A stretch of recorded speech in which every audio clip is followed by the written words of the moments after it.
Welcome friends, अभ्यास online class की इस नए वीडियो में मैं कृष्णा आप सभी का स्वागत करता हूं। इस वीडियो में हम पढ़ने वाले हैं दोस्तों सामान्य ज्ञान के प्रश्नोत्तर। ठीक है, जहां पास से दोस्तों इंपॉर्टेंट क्वेश्चन पूछे जाते हैं विज्ञान के वायुमंडल क्षेत्र से, जहां पास क्या है पृथ्वी पर अलग अलग पड़ते हैं जहां से क्वेश्चन पूछे जाते हैं। तो चलिए उसी का हम लोग इस वीडियो में ऑनलाइन क्वेश्चन के माध्यम से क्वेश्चन को समझेंगे और उसके बारे में गहन अध्ययन करेंगे। तो वीडियो को शुरू से लास्ट तक जरूर देखिए और जो स्टूडेंट नए हैं चैनल को जरूर सब्सक्राइब करके जो दोस्तों नोटिफिकेशन बेल आता है उसको भी जरूर ऑन कर लिया। और इसके अलावा दोस्तों इसका पीडीएफ आप आसानी से मेरे टेलीग्राम ग्रुप अभ्यास ऑनलाइन क्लास पर या फिर www.abhyasgk.com पर भी विजिट कर सकते हो। मैंने नीचे डिस्क्रिप्शन में दे रखा है दोस्तों, वहां से भी चेकआउट कर सकते हो। साथ ही साथ इसके लिए बेस्ट बुक आपके लिए कौन सा रहेगा उसके लिए भी मैंने बुक लिस्ट नीचे दे रखा है, उसको भी आप जरूर चेकआउट कर लीजिए। चलिए देख लेते हैं दोस्तों पहला प्रश्न है वायुमंडल में सबसे अधिक कौन सी गैस पाई जाती है। तो वायुमंडल में सबसे अधिक मात्रा में जो पाई जाती है दोस्तों वो क्या है, नाइट्रोजन गैस पाई जाती है।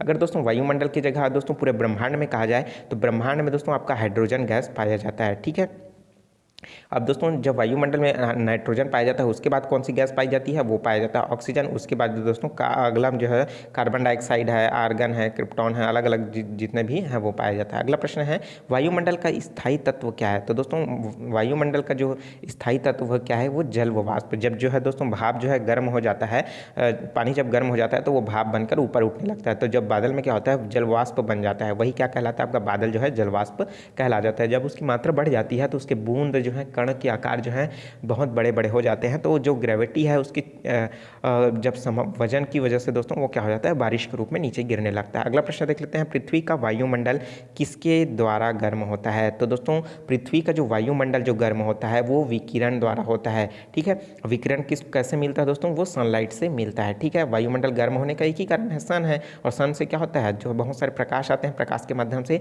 विकिरण होता है। विकिरण जो है दोस्तों क्या होता है, जो देखिए हमारा ये पृथ्वी है, पृथ्वी की ओर क्या है पूरी तरीके से वायुमंडल है। वायुमंडल में क्या होता है जैसे ही सूर्य से आने वाली जो प्रकाश है दोस्तों, सूर्य से आने वाली प्रकाश अंदर तो प्रवेश कर जाता है लेकिन अंदर से बाहर निकलने में क्या होता है दोस्तों वो नहीं निकल पाता। इसलिए क्या होता है ये जो पूरी तरीके से प्रकाश अंदर धीरे धीरे भरने लगता है, तो इस वजह से क्या होता है टेम्परेचर बढ़ जाता है। अगला प्रश्न देख लेते हैं वायुमंडल में कौन सी अक्रिय गैस सबसे अधिक है। तो अक्रिय गैस दोस्तों वो क्या है आपका आर्गन है। ठीक है, आर्गन, क्रिप्टॉन, जिनॉन, रेडॉन, तो ये सब क्या है दोस्तों जो है पूरी तरीके से अक्रिय गैस हैं। लेकिन इस ग्रुप की हीलियम,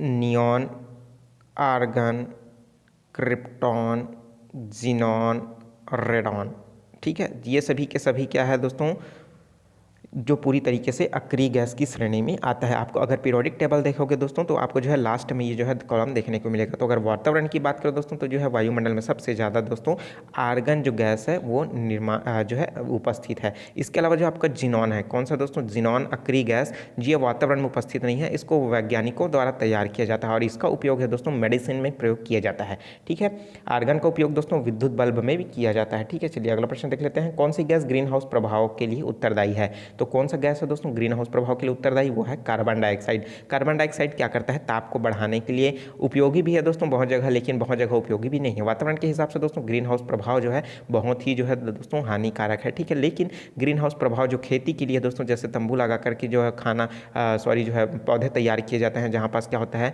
पौधे बोए जाते हैं ग्रीन हाउस प्रभाव में, तो ये क्या है इंपॉर्टेंट है इसके लिए। लेकिन वातावरण के लिए दोस्तों ग्रीन हाउस प्रभाव बहुत ज़्यादा जो है हानिकारक है। ठीक है, चलिए अगला प्रश्न देख लेते हैं सूर्य की तीव्र किरणें से झुलसने में कौन सी गैस हमारी रक्षा करती है। तो वो क्या है दोस्तों ओजोन। ओजोन गैस है दोस्तों तीव्र विकिरण से झुलसने से हमें रक्षा करती है। ओजोन क्या है वो इसको दर्शाते हैं दोस्तों O3 से, जिसमें ऑक्सीजन परमाणु के 3 जो है परमाणु मिल करके एक जो है अणु का निर्माण करते हैं O3। ठीक है, यही क्या होता है दोस्तों हमारे वायुमंडल के चारों ओर उपस्थित है, लगभग 3 से 4 किलोमीटर में फैला हुआ है। ठीक है, अगर यही जो है सूर्य से आने वाले तीव्र जो अल्ट्रावायलेट किरणें हैं उसको रोकता है। ठीक है, कुछ ही अंश अंदर आ पाता है, अगर पूरा का पूरा आता तो हमारी स्किन में पड़ता तो दोस्तों कैंसर, स्किन कैंसर होने की संभावना रहती है। ठीक है, चलिए अगला प्रश्न देख लेते हैं भूपृष्ठ में परावर्तित और रक्त विकिरण के अवशेष द्वारा भू वायुमंडल में तापमान वृद्धि की क्रिया को क्या कहते हैं। इसी का कहा जाता है ग्रीन हाउस प्रभाव। देखिए भूपृष्ठ में क्या होता है परावर्तित जो अवरक्त किरणें हैं वही रुक जाता है, बाहर नहीं जा पाता, तो धीरे धीरे क्या होता है वहाँ देखिए वही क्या कहलाता है आपका जो है वायुमंडल के तापमान धीरे धीरे बढ़ जाने लगता है, वही क्या कहलाता है आपका जो है ग्रीन हाउस प्रभाव कहलाता है। जैसे मैंने अभी बताया कि क्या होता है, पौधों को ठंडे क्षेत्रों में पौधों को बढ़ने के लिए दोस्तों गर्मी की आवश्यकता होती है। तो गर्मी कैसे मिलेगा, तो ये पॉलीथीन है, तो पॉलीथीन में क्या होता है दोस्तों, यहाँ पास तो प्रकाश की किरणें जो है पूरी तरीके से तो अंदर आ जाती है। अंदर आने के पश्चात दोस्तों जब तेजी से अंदर घुसता है तो वो उतना स्पीड नहीं होता उसको बाहर जाने के लिए, किसको दोस्तों, अवरक्त किरणों को। तो यह क्या होता है, धीरे धीरे यहीं घूमने लगता है। तो यहीं घूमते घूमते क्या होता है दोस्तों, यहाँ का तापमान बढ़ जाता है कंपेरिजन टू किसके, बाहर के वातावरण से। तो पौधों को भी क्या होता है, आसानी से टेम्परेचर मिल जाता है, वहाँ से फोटोसिंथेसिस कर करके क्या करता है, वो अपना भोजन तैयार कर लेता है। ठीक है, इसे क्या कहा जाता है, ग्रीन हाउस प्रभाव कहा जाता है। लेकिन दोस्तों यहाँ पास किसके लिए कहा जा रहा है, यही कहा जा रहा है भूपृष्ठ के लिए कहा जाता है।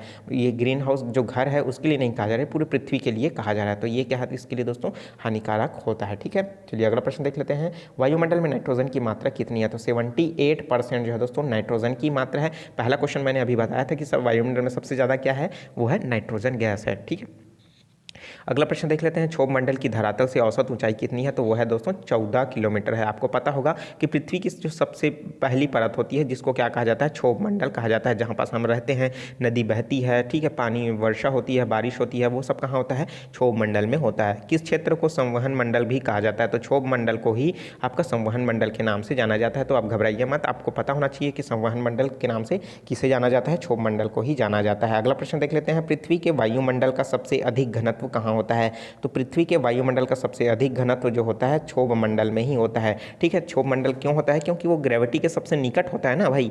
तो सिंपल सा लॉजिक है, यहाँ पास क्या है, देखिए दूरी बढ़ते जाता है तो उसका क्या हो जाएगा, ग्रेविटी क्षमता धीरे धीरे कम होते जाएगा। तो सबसे निकट में क्या आपका क्षोभ मंडल है, तो क्षोभ मंडल में ही क्या हो जाएगा, ये जो है सबसे ज़्यादा घनत्व पाया जाएगा। घनत्व क्या बराबर क्या होता है, मैंने बताया है, द्रव घनत्व का फार्मूला क्या होता है, घनत्व का फार्मूला होता है द्रव्यमान बट्टे आयतन, द्रव्यमान और बट्टे आयतन। मतलब दोस्तों जितने जगह में उसका वजन होगा वही क्या कहलाएगा, उसका घनत्व कहलाएगा। देखिए इसको सिंपल तरीके से आप समझ सकते हो। अब दोस्तों एक रुई है, रुई क्या है, इतने जगह में है, अब इसका आयतन इतना जगह घेर रहा है, कितना जगह घेर रहा है, आपका जो है मान लीजिए आपका जो है 6 सेंटीमीटर क्यूब में घेर रहा है, और इसका द्रव्यमान कितना है दोस्तों, आपका 50 ग्राम है। तो यही 50 ग्राम का दोस्तों अगर आप लोहे के टुकड़े लोगे तो बहुत छोटे जगह में आ जाएगा। ठीक है ना, लोहे का बट देखियो ना 50 ग्राम का, और यहाँ पास देखिए तो उतना जगह नहीं घेर पाएगा। तो यही तो क्या है, इसका घनत्व है। देखिए इसका लोहे का घनत्व ज़्यादा हो जाएगा, यहाँ पास रुई का घनत्व कम हो जाएगा। तो सिंपल सा लॉजिक आपको पता होना चाहिए सब। ठीक है, अगला प्रश्न देख लेते हैं। वायुमंडल में दैनिक मौसम परिवर्तन किसके कारण होता है, तो दोस्तों यह जो क्षोभ मंडल के कारण होता है। वहाँ दैनिक परिवर्तन होने का और मेन रीज़न क्या है, हवाएं हैं। ठीक है, लेकिन होता कहाँ है, क्षोभ मंडल में होता है। ठीक है, हवाई जहाज भी कहाँ उड़ता है, क्षोभ मंडल में ही उड़ता है। ओजोन परत कहाँ पर स्थित है दोस्तों, तो ये जो है समताप मंडल में स्थित है, जहाँ पास दोस्तों टेम्परेचर लेवल जो है दोस्तों इक्वल हो जाता है। ठीक है, जैसे टेम्परेचर देखिए, ये पृथ्वी है, पृथ्वी से ऊपर जब जाते जाओगे तो लगभग 6 किलोमीटर में, ठीक है, 6 किलोमीटर अगर आप ऊपर चढ़ते हो तो आपका 1 डिग्री सेंटीग्रेड क्या हो जाता है, कम हो जाता है ऊंचाई जाने पर। लेकिन एक निश्चित ही ऊंचाई आती है जिसमें से क्या होता है, टेम्परेचर जो है नहीं कम भी नहीं होता और बढ़ता भी नहीं है, तो उसको क्या कहा जाता है, समताप मंडल कहा जाता है। ठीक है, समताप मंडल में ओजोन परत पर क्या कार्य है। ठीक है, तो भूतल पर परावैंगनी किरणें विकिरण को रोकने के लिए दोस्तों ओजोन परत का यही कार्य है। और ये कहाँ पाया जाता है, ओजोन परत ये पाया जाता है समताप मंडल में पाया जाता है। ठीक है, बहुत बार पूछा जा चुका है दोस्तों कि ओजोन परत किस मंडल में पाया जाता है, तो किस में पाया जाता है, समताप मंडल में पाया जाता है। अगला प्रश्न देख लेते हैं।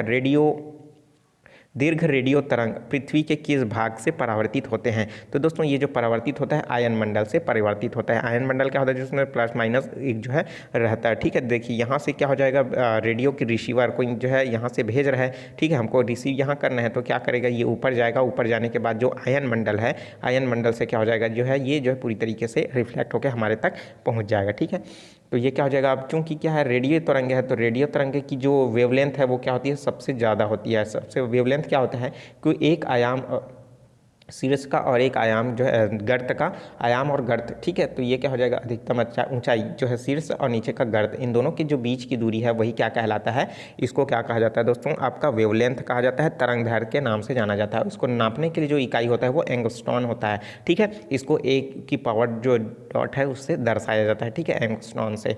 ठीक है, काफ़ी बहुत छोटा होता है देखने में, लेकिन वेवलेंथ की अगर नज़र से देखें तो बहुत बड़ा होता है। ठीक है, अगला प्रश्न देखते हैं, वायुमंडल में कौन सा रसायन ओजोन परत की अपक्षय का कारण है? अपक्षय मतलब दोस्तों उस ओजोन को तोड़ने का जो काम करता है वो कौन करता है? तो वो करता है दोस्तों क्लोरोफ्लोरोकार्बन, जिसको क्या कहा जाता है? CFC के नाम से जाना जाता है। ये जनरल तौर पर दोस्तों आपका फ्रिज AC में क्या होता है, वहाँ पास इस गैस का प्रयोग किया जाता है। इसी कारण दोस्तों जब ग्रीन हाउस आपका ओजोन क्षरण हो रहा है तो उस समय जो है आपको फ्रिज और AC यूज़ कम करने के लिए कहा जाता है। ठीक है, अब देखिए क्षरण से मतलब क्या होता है दोस्तों, ओजोन का दोस्तों जो है अलग अलग भागों में टूटना, एक तो ऑक्सीजन में और एक जो है नवजात ऑक्सीजन में टूटना ही क्या कहलाता है? अपक्षय कहलाता है। चलिए इसको समझ लेते हैं। देखिए ओजोन का फार्मूला क्या होता है आपको पता होगा, मैं बता चुका हूँ। ओजोन का फार्मूला होता है O3। अगर इसका स्ट्रक्चर देखें दोस्तों ओजोन का, तो क्या होता है, एक ओजोन यहाँ पास है, ऑक्सीजन ये इस तरीके से। हम जानते हैं कि ऑक्सीजन का जो वैलेंसी कितना होता है 2, अर्थात संयोजकता कितनी होती है 2। तो कितना बंध बनाएगा? 2 बंध बनाएगा। एक ऑक्सीजन से ऑक्सीजन यहाँ पास बंध बनाएगा, एक ऑक्सीजन से एक ऑक्सीजन यहाँ, एक ऑक्सीजन से एक ऑक्सीजन यहाँ। जब दोस्तों क्लोरोफ्लोरोकार्बन मतलब आपका CFC जब यहाँ पास जब आएगा तो इसको एक को ब्रेक कर देता है, तोड़ देता है और यहाँ पास बना देता है एक ऑक्सीजन में। और ये इस ऑक्सीजन का जो स्ट्रक्चर हो जाएगा वो क्या हो जाएगा? O डबल बॉन्ड O, और एक साथ ही क्या हो जाएगा आपका एक ऑक्सीजन जो है टूट जाएगा। ठीक है, ये तो था दोस्तों एक ओजोन के लिए। अब एक ओजोन और रहता है जिसके पास क्या हो जाएगा, फिर से O3 रहेगा। इन O3 के बीच फिर से बॉन्ड रहेगा, यहाँ पास से क्या हो जाएगा, फिर से ऑक्सीजन में टूटेगा और एक क्या हो जाएगा, फिर से ऑक्सीजन में टूटेगा। ठीक है, मतलब हमारे पास क्या हो जाएगा दोस्तों, दो जो है ओजोन टूटा किसमें, एक तो ऑक्सीजन में टूटा, एक ऑक्सीजन में टूटा और दूसरा क्या है, नवजात ऑक्सीजन में। ये दोनों नवजात ऑक्सीजन मिल करके क्या होता है, एक O2 का निर्माण कर लेता है। मतलब दोस्तों जब दो ओजोन टूटता है तो कुल मिलाकर कितने ऑक्सीजन के अणु बन रहे हैं दोस्तों, तो हमारे पास एक अणु, दो अणु और ये एक तीसरा अणु। तो इस तरीके से जो ओजोन है टूटने का तरीका क्या है, अपक्षय होने का रीज़न क्या है, यही है। और इसको तोड़ने के लिए कौन सा सूरा आता है, ये CFC क्लोरोफ्लोरोकार्बन, जो कहाँ भरा रहता है आपका जो TV रहता है, सॉरी फ्रिज रहता है और आपका जो AC रहता है वहाँ भाग भरा रहता है, जो हमारा क्या करता है, कूलेंट, ठंडा देने का काम करता है। ठीक है, जो कि क्या है ओजोन के लिए बहुत ही हानिकारक है। ठीक है, इसी दोस्तों जितना जब भी आप खरीदते हो तो बिजली का रेटिंग देखते हो ना, उसी तरीके से CFC की जो है उत्सर्जन क्षमता को भी आप जरूर देखिए, तभी दोस्तों आप इसको खरीदिए। ठीक है, चलिए देख लेते हैं अगला प्रश्न।